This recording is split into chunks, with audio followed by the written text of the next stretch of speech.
Salut tout le monde, c'est Vince. Alors aujourd'hui, nouvelle vidéo spéciale Cinéma Club où on va parler à un genre de film assez banal mais qui est aussi très familial, à savoir les films pour enfants. Puisqu'on parle de films pour enfants, et ben on va essayer de éviter de. Enfin, oui, il y a certains films que je vais, comment dirais-je, faire mention et que je vais beaucoup en parler. Bon, bien évidemment, je ne parlerai pas des films de Disney et de ses plagiats, parce que d'ailleurs, je sais pas pourquoi,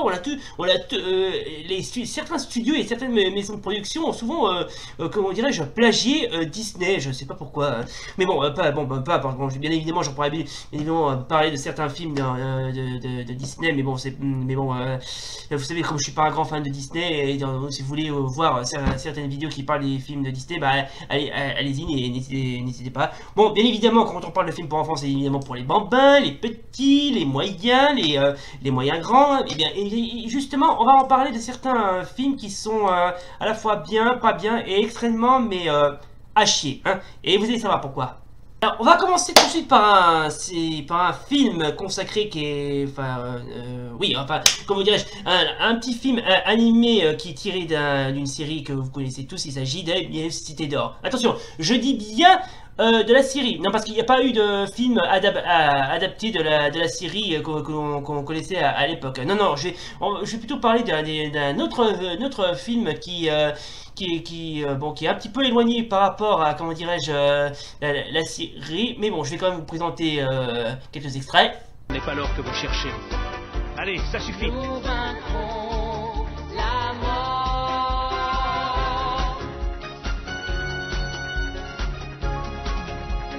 Waouh! Eh bien, franchement, contrairement à ce petit film animé, la série animée avait plus de charme.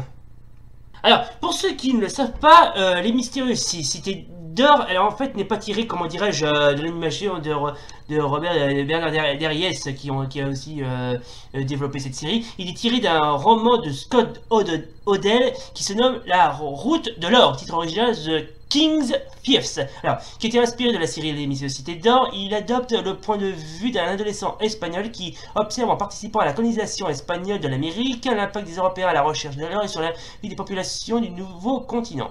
Alors, justement, il y a un truc qui m'a un petit peu interpellé.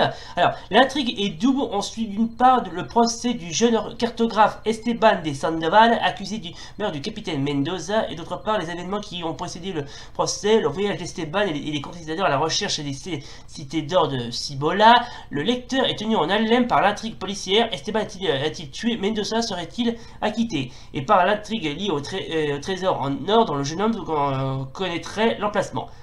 Le roman s'inspire de personnages historiques liés à l'expédition du Nouveau-Mexique à la recherche en 1539 des hypothétiques des cités d'or de Cibola, le vice-roi Antonio de Mendoza et l'esclave noir Esteban de Lantes.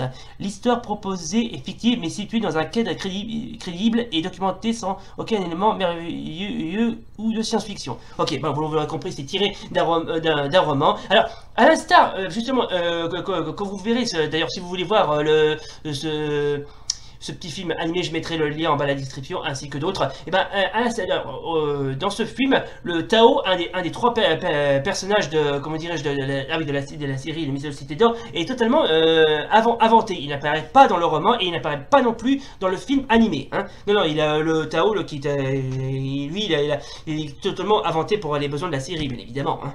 Bien évidemment, quand on parle de films pour enfants, je peux bien sûr parler de certains qui ont fait quasiment qui ont créé pas mal de sensations, notamment les fameux films animés de Don Bluth dont je me souviens. Ça avait été à la rencontre de Pousselina, Anastasia, Titan AE, qu'est-ce qu'il y a d'autre encore? Ah oui, Rocco ou n'importe quoi. Enfin, franchement, ces films, franchement, ça va, ils sont tous aussi bien les uns que les autres, sauf excepté comment dirais-je, ah oui, le Troll de Manhattan qui pour moi est un putain de fœtus mal formé, quoi. Ce film est une horreur, hein. Mais sinon, bien évidemment, je peux vous parler de certains films pour enfants qui ont d'abord japonais. Alors, ça va à l'encontre des films de Miyazaki, Le Voyage de Chihiro, comment dirais-je, ah oui, Princesse Mononoke, Porco Rosso, ainsi que, ou encore, bien évidemment, Oko et les photos. Donc, moi, c'est le DVD. D'ailleurs, je l'avais eu à Noël dernier. Alors, franchement, le film, franchement, est pas mal. C'est l'histoire d'une petite fille qui est propriétaire d'une auberge et qui se lie d'amitié amitié avec des fantômes. Franchement, c'est sympa. C'est d'ailleurs, derrière, il y a pas mal de grandes critiques d'ailleurs, de Télérama, Man Mobile, des Arocs ou encore les Cahiers du cinéma. Bref, alors si vous si vous connaissez pas ce film, je vous conseille d'acheter ce DVD, ou sinon, si je le trouve, je le mettrai en bas de la description. Et il y en a aussi un autre, c'est celui-là. Voilà, c'est Mirai, ma petite sœur. Lui aussi est pas mal. Alors franchement, c'est l'histoire de, comment dirais-je, d'un petit garçon qui se nomme Kun, et alors c'est un petit garçon de l'enfance heureux jusqu'à l'arrivée de Mirai, sa petite sœur. Jaloux de ce bébé qui monopolise l'attention de ses parents, il se replie peu à peu sur lui-même. Au fond de son jardin où il se réfugie souvent, se trouve un arbre généalo magique. Soudain, Kun est propulsé dans un monde fantastique où vont se mêler passé et futur. Il rencontrera tout à tour ses proches à divers âges de leur vie, c'est parce qu'il rencontre ses ancêtres aussi, sa mère, petite fille, son arrière-grand-père dans sa trépidante jeunesse et sa petite sœur adolescente à travers ses aventures. Kun va découvrir sa propre histoire. Voilà, en gros, ça parle de voyage dans le passé. Voilà, donc c'était juste ces petites présentations de, comment dire, c'était 2 DVD de ces films qui sont pas mal, je vous le rappelle. Maintenant, on va s'intéresser tout de suite à quelques films qui m'ont interpellé, dont 2 que j'ai quasiment, mais enfin un qui est plutôt vraiment pas mal, le 2e est nul, et le 3e est sans intérêt. Bref, je vous expliquerai. Alors, si vous vous souvenez, au début de ma vidéo, j'avais parlé de certains films de Disney qui ont été plagiés, mais pas toujours. Notamment, il y en a un qui était plutôt pas mal. Il s'agit de Pocahontas, des studios Good Time Entertainment, qui a aussi adapté pas mal de films de Disney. Ça va à l'encontre des Blanche-Neige, Blanche et les 7 nains, aussi ce qu'on peut appeler Cendrillon, La Belle et la Bête, le Bossu de Notre-Dame, ainsi que d'autres. Et ben, il y a celui-là, la version Pocahontas de chez Good Times. Alors, à l'instar de la version Disney, c'est le seul qui respecte bien la véritable histoire de Pocahontas, parce que contrairement à ce qu'ont voulu nous faire croire, John Smith, le navigateur anglais qui est arrivé d'Angleterre et qui a atterri dans le Nouveau Monde et qui rencontra Pocahontas, ils n'ont jamais été amants, jamais. Hein. La première fois que John Smith et Pocahontas se sont rencontrés, Pocahontas avait été âgée d'une douzaine d'années, je crois. Ensuite, il y a eu la fameuse histoire de la capture, comment dirais-je, de John Smith par les membres de sa tribu, qui finit par être sauvé de justesse. Bref, le film franchement est pas mal. C'est le seul film qui respecte bien la véritable légende de Pocahontas. Et c'est pas du sarcasme. Sinon, côté, comment dirais-je, autre chose, il y en a certains qui ont quasiment, certains films pour enfants qui sont totalement d'une véritable chure, mais limite mal foutu. Ça va à l'encontre d'un autre qui s'appelle d'un nanar en dessin animé. Oui, parce que les nanars en dessin animé, ça existe, notamment un qui se nomme Joshua and the Promised Land. Alors ça parle à l'encontre des... c'est un vieux film en 3D mélangé avec des animaux qui parlent des mythes bibliques. Non mais... Et j'ai remarqué que la plupart des trucs pour enfants sont basés aussi sur des thèmes religieux. Ça va à l'encontre de la Bible, notamment sur la Mando TV ou autre chose aussi. Mais là, je vous préviens, celui-là, une fois qu'on l'aura regardé, on sera atteint du cancer. Alors, le film se nomme Joshua and the Promised Land, autrement dit Joshua et la Terre Promise. Alors, je vous dirai une bonne chose, ce film est un film en 3D qui raconte l'histoire de la Bible et du peuple hébreu. Non mais enfin, on croit vraiment quasiment rêver quoi. Donc sinon, mis à part ça, la 3D est vraiment d'une dégueulasserie absolue. Hein. Je vous déconseille de le regarder parce que franchement, ça vaut vraiment pas le coup. Hein. Bon, bien évidemment, on assistera à des... Bon, par contre, on assistera, comment dirais-je, il y a des certaines scènes qui ont un rapport avec la Bible, donc la fuite des Hébreux vers leur terre promise. Bref, vous verrez quoi. Donc, mais bon, je vous propose pas de le regarder.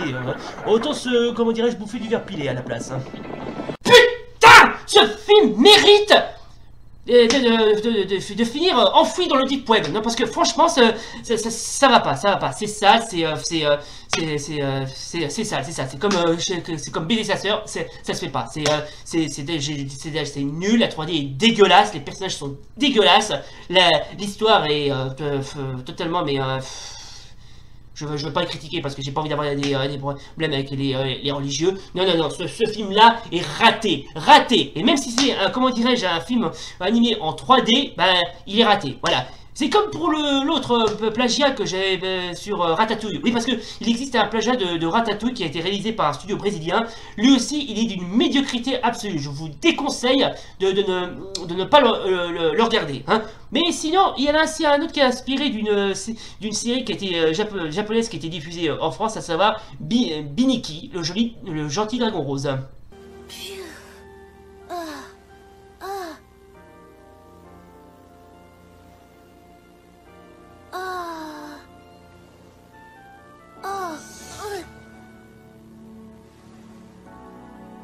Voilà, donc c'était la petite présentation consacrée à cette série. Alors, si un jour vous demandez où est-ce qu'on peut trouver les épisodes, ne cherchez pas parce que j'ai cherché moi-même dans tout le web entier pour savoir où est-ce qu'on peut trouver les épisodes tirés de cette série. Ils sont introuvables. Voilà. Donc alors ce film, même si alors il existe aussi une adaptation en film qui a été doublée au Québec, donc c'est pour ça pour quelle raison qu'il n'a pas jamais été diffusé en France. Dès que vous verrez quelques scènes du film, vous allez remarquer qu'il y a un truc qui va foirer. Mais où est-ce que tu habites? Au paradis, petit. J'habite au paradis, mais il ne faut pas que je dise où ça se trouve, parce qu'après ce ne serait plus le paradis. Putain, le doublage est dégueulasse. Ok, on va se calmer, Comme je viens de vous le dire, ce film est tiré d'une série, qui a été diffusée au Canada, notamment au Québec, ce qui explique que le doublage français québécois, qui plus est français québécois, n'est pas très parfait. Ok. Le gamin qui accompagne comme son dinosaure, il en est absolument gaga. Hein. Manquerait plus qu'il y ait une love story entre eux.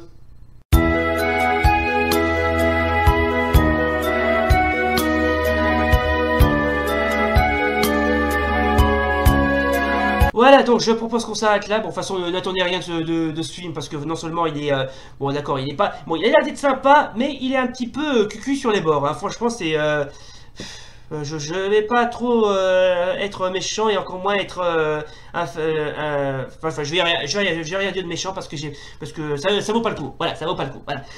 Donc les gens, c'est donc la fin de cette vidéo spéciale Cinéma Club consacrée aux films pour enfants. Alors, si vous voulez, comment dirais-je, voir certains films que j'ai cités et ainsi que d'autres, j'essaierai de voir si je peux en mettre certains en bas de la description si vous voulez regarder, notamment un que je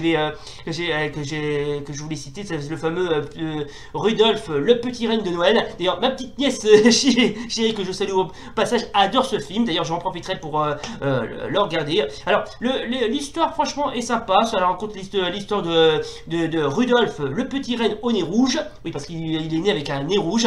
Non, c'est pas un clown. Non, ne pensez pas à ça. Bref, si vous voulez le voir ainsi que certains, je mettrai tout ça en bas de la description. Voilà donc les gens, c'est donc la fin donc de cette vidéo spéciale critique spéciale Cinéma Club consacrée aux films pour enfants. Si ça vous a plu, n'oubliez pas le pouce bleu et l'abonnement. Et d'ici là, salut!